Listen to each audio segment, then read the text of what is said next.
Channel के सभी दर्शकों को नमस्कार, जय श्री कृष्ण, प्रणाम। आपके बहुत सारे प्यारे प्यारे कमेंट्स आते हैं और उससे हमारा मनोबल बढ़ता है, संवर्धित होता है। इससे पूर्व मैंने 12 घरों पे वीडियो बनाकर आपको निज अनुभव के द्वारा दिया। आपको कैसा लगा जरूर देखें और बताएं।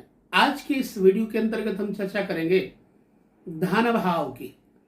जन्म कुंडली में दूसरा घर धन भाव और किन विषयों के बारे में यहां से विचारा जा सकता है, किन रिश्तों के बारे में विचार किया जा सकता है, और शारीरिक अगर काल पुरुष की कुंडली के अनुसार देखें तो शारीरिक अंग के किस भाग को द्वितीय घर दर्शाता है। तो बस आइए इसी विषय को हम भरपूर मनोबल के साथ समझते हैं। देखिए, कोई भी व्यक्ति जब जन्म लेता है तो बालक होता है, शिशु होता है। उस अवस्था में वह सबसे पहले बोलना सीखता है। जब थोड़ा बड़ा होता है, 10 महीने का, 9 महीने का, कई बच्चे 11 महीने में बोलते हैं, कई बच्चे 2 साल बाद बोलते हैं। तो वाणी का द्योतक है दूसरा घर। रिश्तों में अगर विचार करें, दूसरा घर चूंकि मां के घर से, मां का घर जन्म कुंडली में चतुर्थ हाउस होता है, चौथा घर होता है। और अगर मां के चौथे घर से देखें तो दूसरा घर मां के घर से 11वां घर पड़ता है। इस 11वें घर से मां के बड़े भाई बहन जैसे संबंधियों का विचार किया जाता है। तो ऐसे में यदि जन्म कुंडली में दूसरे भाव में वाणी, संपत्ति इत्यादि का विचार करना हो तो किन ग्रहों का यहां पर प्रभाव अत्यधिक अच्छा होगा। क्योंकि जन्म कुंडली में जरूरी नहीं है कि जो द्वितीयेश है वो द्वितीयेश वहीं पर बैठ जाए, कहीं पर भी बैठ सकता है। मुख्य रूप से जन्म कुंडली में धन का विचार दूसरे घर से किया जाता है।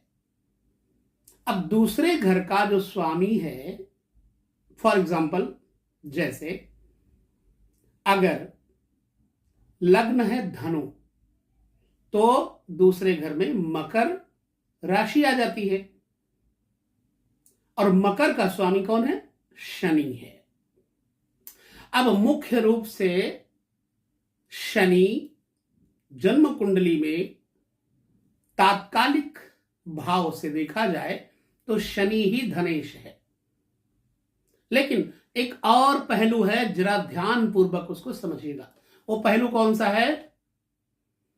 धन भाव का कारक देवगुरु बृहस्पति है। इसलिए जब भी जन्म कुंडली में धन का विचार किया जाएगा तो वर्तमान ग्रह के अलावा आपको धनेश जो है उसके अलावा विचार करना किसका है? बृहस्पति का। अब आपका अगर धनेश बहुत बुरा है, कॉम्प्लिकेटेड है, धनेश के ऊपर किसी बुरे ग्रह की दृष्टि है तो धन की कमी आप बताएंगे।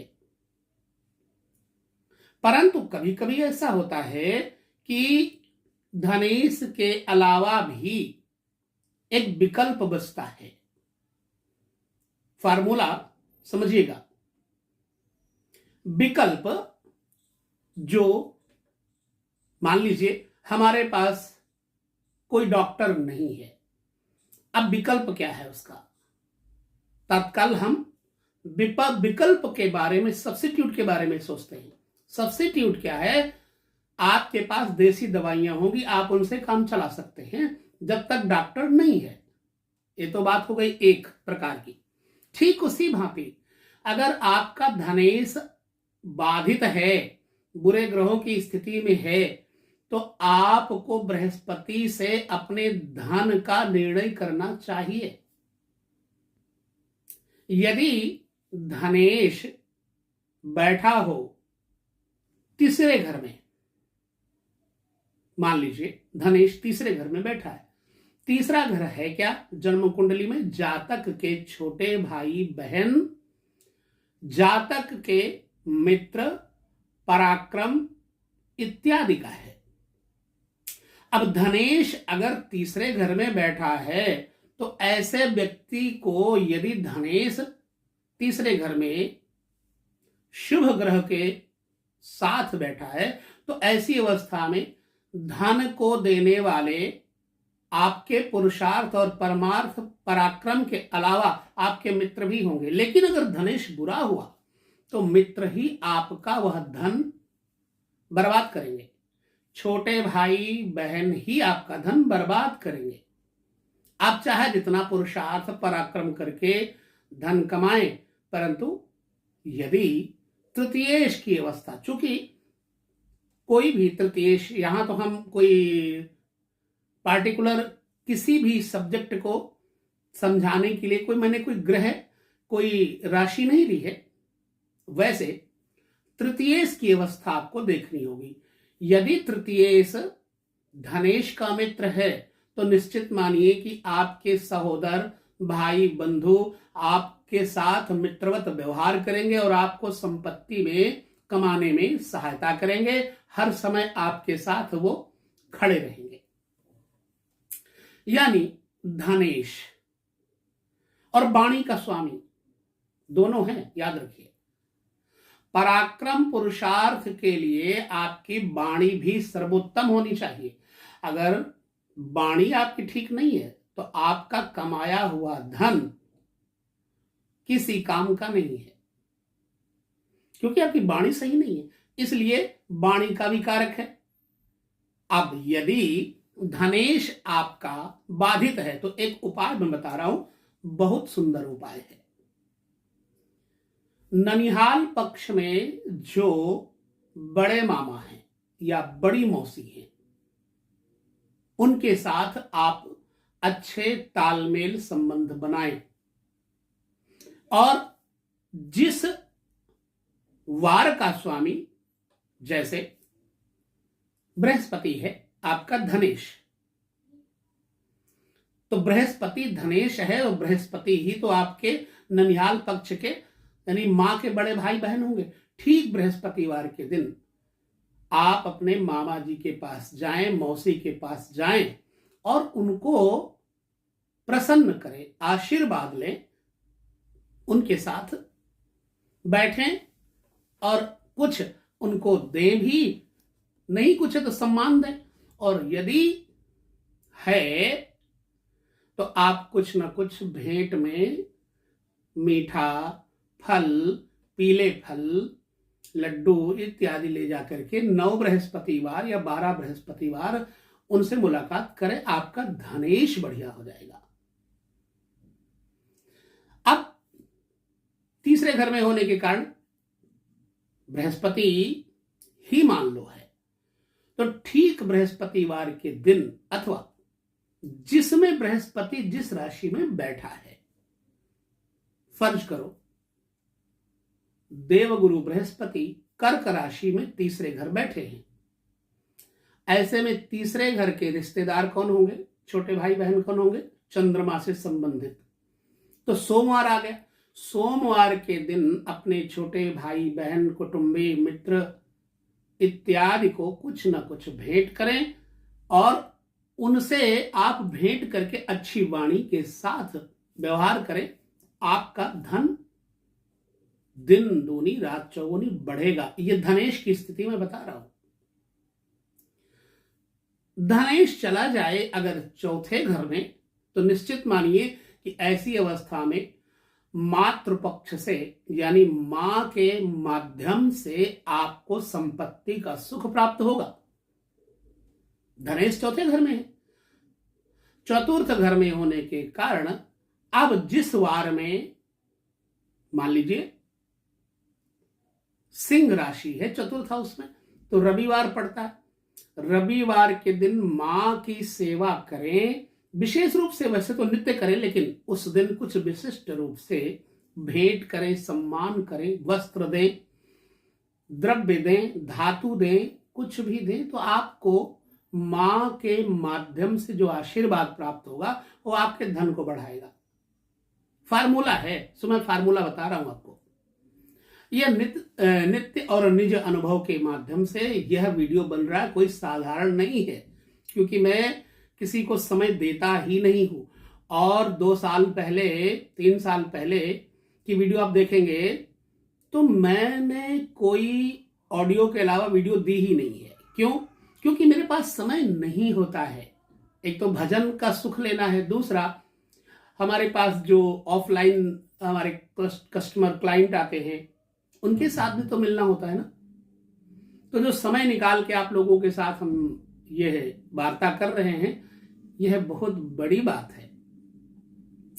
अब चौथे घर में अगर धनेश होगा तो मां के साथ से सुख होगा, और धनेश आपके सौख्य को, मकान के सुख को, चूंकि चौथा घर वाहन भी है, मकान भी है, चौथे घर में बैठा हुआ धनेश वाहन देगा, मकान देगा, सुंदर सैया, हालांकि सैया सुख 12वें घर से देखते हैं, लेकिन सुंदर नींद का विकल्प उससे बनेगा।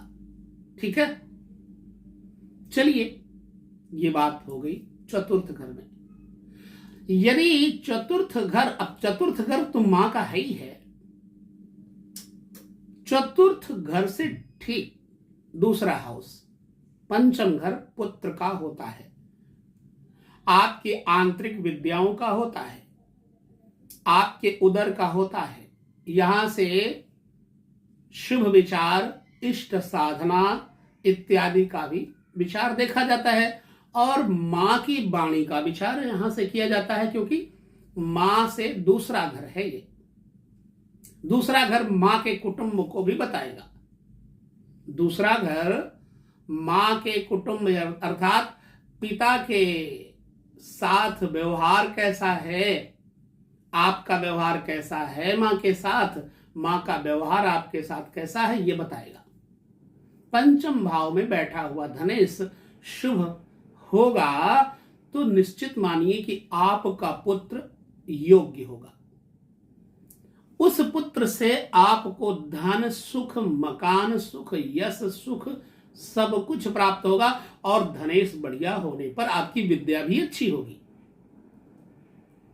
आपका स्वास्थ्य, आपका भोजन युक्त होगा, आप डॉक्टर, वकील, वैद्य, इंजीनियर, प्रोफेसर इत्यादि भी हो सकते हैं, और आप अच्छी वाणी कुशलता के साथ साथ एक अच्छा वर्चस्व स्थापित करेंगे समाज में। विशेष तौर से शिक्षा संबंधी मार्ग से इनको आमदनी का साधन बनता है। धनेश छठे में चले जाएं तो ऐसी अवस्था में जातक अगर धनेश शुभ हुआ तो ब्याज का काम कर सकता है। ब्याज पे पैसे दिए, अपना बैंक खोला और धन को बढ़ाया। अब चूंकि हम बहुत सीमित शब्दों के साथ आपको एक एक घर के बारे में आने वाले वीडियो में बताएंगे। धनेश छठे घर में अगर बाधित हो, शत्रु ग्रहों से परास्त हो, हरास हो, तो आपको ऋणी, रोगी, मुख रोगी, दांत रोगी, कंठ रोगी बनाएगा। और आपके कुटुंब का कारक द्वितीय है, तो कुटुंब के साथ आपकी दुश्मनी, झगड़ा, विवाद करवाएगा। ठीक है, मन मुटाव करवाएगा पत्नी के साथ, और पत्नी का स्वास्थ्य विशेष तौर से अच्छा नहीं होगा। धनेश अगर छठे घर में होगा तो पत्नी का स्वास्थ्य अच्छा नहीं होगा, और नींद का सुख, शयन का सुख, पत्नी के साथ बिताए हुए पल आपको सुखद नहीं होंगे, क्योंकि आपके चरित्र पर एक प्रश्न चिन्ह आ जाएगा। पत्नी के माध्यम से आ जाएगा, अवसाद होगा, विवाद होगा, ननिहाल पक्ष से, छोटे मामा के पक्ष से आपको नुकसान होगा। यही धनेश शुभ हुआ तो ननिहाल पक्ष से शुभ होगा। धनेश अगर जाए सातवें घर में, सातवें घर में धनेश होने पर शुभ अवस्था में, एक तो जातक का कुटुंब द्वितीयेश है, धनेश भी हो गया, ऐसी अवस्था में जातक का जीवन साथी, स्त्री है तो पुरुष, पुरुष है तो स्त्री, व्यापार, नौकरी, वाणिज्य इत्यादि से धन दायक होगा।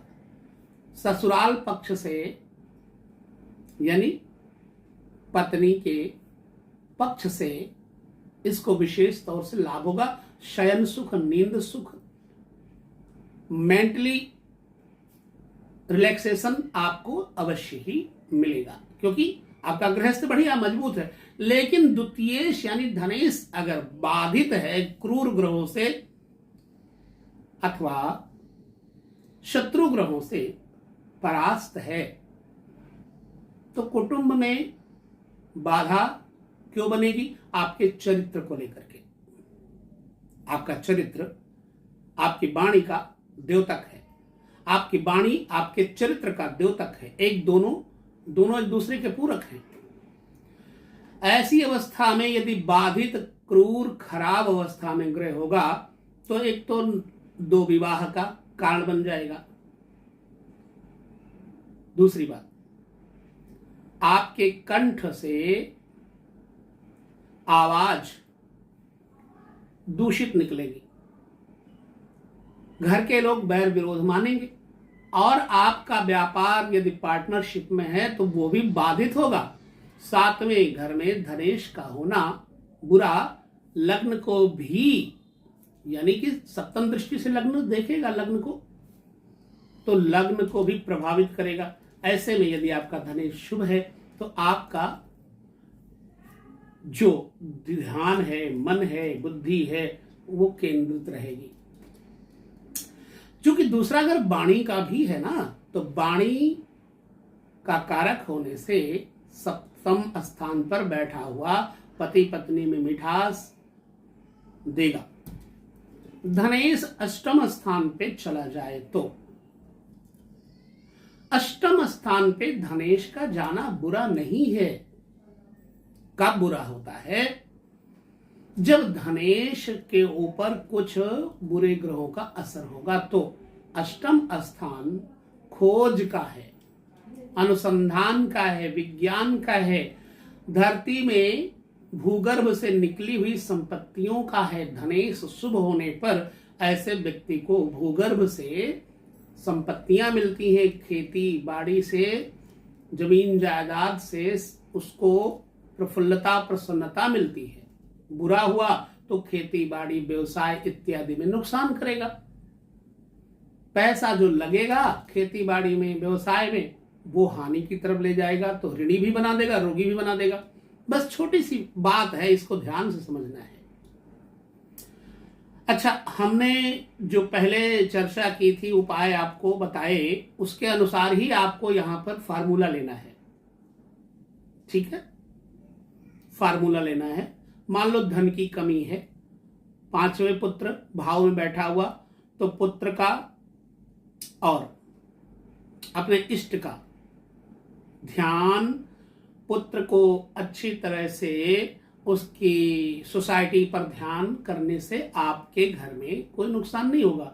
अच्छा, छठे घर में धनेश अगर बुरा होता है, उसको ठीक करना हो तो उसके लिए छोटे मामा, छोटी मौसी, अपने शत्रु जिनको आप जानते हैं कि अंदर से ये शत्रु हैं, ऊपर से मित्र हैं, उनको प्रसन्न करके, सातवें घर में धनेश अगर प्रभावित है तो पत्नी को प्रसन्न करके। हमेशा याद रखो, सातवें घर में धनेश हो और पत्नी सज संवर के ना रहे, श्रृंगार युक्त ना रहे, तो घर की लक्ष्मी खत्म हो जाती है। इसलिए पत्नी के साथ अच्छा व्यवहार करते रहें जब सप्तम में हो धनेश, तो नहीं तो आपके पास धन की बाधा आज नहीं तो कल आएगी। अष्टम भाव में धनेश बुरा हो तो आदमी को शमशान, भूमि इत्यादि में दान, गरीबों को कुछ न कुछ देना चाहिए। शमशान का पानी वगैरह रख करके अपने व्यवसाय को बढ़ाया जा सकता है। खैर, ये विषय को हम आगे और वीडियो में देंगे। अभी तो हम अष्टम स्थान के धनेश पर चर्चा कर लिए। अष्टम स्थान पर धनेश होगा तो कंठ के रोग, मुख के रोग, बुरा होगा तो धन की हानि करवाएगा। और अगर धनेश चला जाए पिता के घर में, धर्म के घर में, नवा घर पिता का भी होता है, धर्म का भी होता है, पिता का भी होता है, इष्ट का पंचम होता है, लेकिन इष्ट की सिद्धि का, इष्ट की उपासना का घर नवम होता है। नवम घर में धनेश का होना एक बड़ी भारी विचित्रता लेकर आएगा जीवन में। शांति, संपत्ति, साधना, मित्रों के साथ अच्छा व्यवहार, भाई बंधु कुटुंबियों का अच्छा साथ धनेश देगा अगर नवे घर में बैठा होगा तो। लेकिन अगर बुरा है धनेश नवे घर में तो अचानक आपकी धन संपत्ति गायब होने लग जाएगी, मन एकाग्र नहीं होगा, वाणी में क्रोध आएगा। इसलिए ऐसी अवस्था में एक काम करें, अपने धर्म स्थान पे जहां पूजा पाठ का स्थान है वहां पर टूटे फूटे बर्तन न रखें। दूसरी चीज है, टूटी फूटी मूर्ति न रखें। और धन स्थान पे हमेशा बृहस्पतिवार के दिन खास तौर से पूरे दिन और रात 24 घंटे दीपक जलाएं, आपके धन में बढ़ोतरी होगी। धनेश अगर दसम स्थान पे आ जाए, दसम स्थान पिता का घर है, दसम स्थान पिता से लाभ कराएगा। दसम स्थान पर धनेश होगा तो पिता के साथ संबंध अच्छे रखना है। ऐसी अवस्था में जातक को सरकारी नौकरी करना चाहिए, उसको सरकारी नौकरी से लाभ होता है। व्यापार करेगा तो धातुओं का करेगा, इससे इसको धन लाभ होगा। दवाइयों का करेगा, धन का लाभ होगा। मातृ पक्ष से धन का लाभ होगा। यदि बृहस्पति यहां पर धनेश खराब हुआ तो पिता के साथ संबंध बुरे हो जाएंगे, तभी धन खराब होगा। इसलिए पिता के साथ संबंध बुरे न रखें, नहीं तो आपके पास व्यापार में बाधा पहुंचाने की स्थिति आएगी। 11वां घर धन भाव, धनेश आमदनी का जो आमदनी का स्रोत है वो 11वें घर से देखा जाता है, इसको आय कहते हैं। तो इकोनॉमिकल रूप से 11वां घर बड़ा महत्वपूर्ण है, क्योंकि छठे से छठा पड़ता है, तृषडाय है, परंतु फिर भी बड़े भाई बहन इत्यादि के साथ संबंध अच्छे रखेगा धनेश। बड़े भाइयों से लाभ होगा, बहनों से लाभ होगा। 11वें घर में धनेश बैठा होने से पुत्र से भी लाभ दिलाएगा, पुत्र के द्वारा भी धन आएगा, यानी ऐसा व्यक्ति धनाढ्य होगा। परंतु यदि धनेश बुरा हुआ, बुरे ग्रहों की दृष्टि हुई, तो इन्हीं कारणों से नुकसान भी होगा। अब जैसे मैंने फार्मूला दिया है, उपाय बताया है, उन्हीं फार्मूला से 11वें घर को भाई, बड़े भाई इत्यादि का सम्मान करके अपने धन को बढ़ाएं। एक छोटे छोटे फार्मूले हैं। ज्योतिष में जरूरी नहीं कि हम आपको कोई उपाय बताएं, लेकिन हर वीडियो में आपको कोई ना कोई सूत्र जरूर मिलेंगे उपाय के, चाहे थोड़े मिले, बड़े मिले, ज्यादा मिले।